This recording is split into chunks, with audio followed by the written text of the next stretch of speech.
अजित पवार गट समर्थक आमदाराने कार्यक्रमातून खडसावत बाहेरचा रस्ता दाखवलाय। अमरावतीच्या मोर्शीचे आमदार देवेंद्र भुयार यांची महिलांशी बाचाबाची करतानाचा व्हिडिओ व्हायरल झाला। एकीकडे राज्यात लाडकी बहीण योजना गाजावाजा करून राबवली जात असतानाच आमदार देवेंद्र भुयारांच्या या प्रकाराबाबत संताप व्यक्त केला जातोय। भुयारांच्या या कृतीवर महिलांनी आक्षेप घेत या संपूर्ण प्रकाराचा निषेध नोंदवलाय।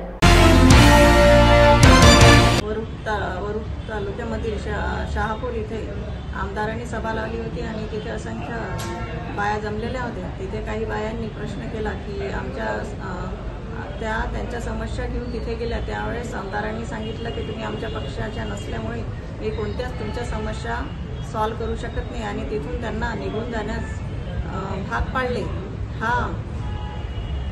हा विषय खूप गंभीर आहे, कारण आपण लाडकी बहीण योजना सुरू केली आहे आणि हा आमदार म्हणते की ही लाडकी बहीण योजना मीच आणली आणि हा महिलांसोबत असा व्यवहार करत आहे की त्यांना तिथून सभेमधून हाकलत आहे।